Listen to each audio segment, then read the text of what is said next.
Гордана е жртва на политичкиот терор, конечно доби заслужен викенд на слобода. Лидерот на опозицијата Христијан Мицкоски не гледа ништо проблематично во неговата средба со поранешната министерка за внатрешни работи Јанкуловска. Изразува надеж дека брзо повторно ќе се сретнат.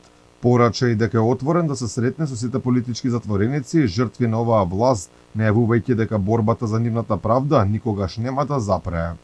Гордана е жртва на политички терор и тортура, која што е правена врз незиното семејство.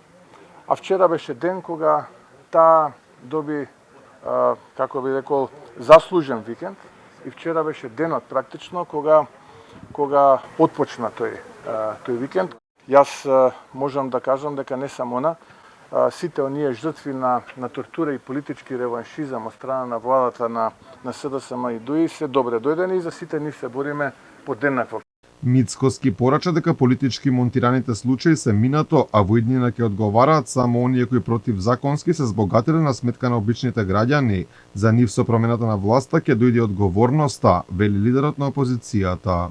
Јас повеќе би сакал да разговарам тоа што се случува денеска, како 25 годишно момче има 30 милионски имот во центарот на Скопје. И за тоа сакам да разговарам.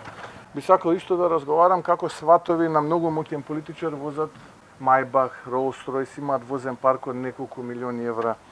Како се потрошија 200 милиони евра ваши, мои пари од буџетот, а лопата не е фрлена. Тоа е сегашност. Тоа што било во минатото, ВМРО ДПМН 6 години во опозиција. Инаку Јанкуловска веќе 3 години е во Идризово, каде беше спроведена по правосилноста на пресудата за случајот Тенк, за кој доби 4 години казна затвор.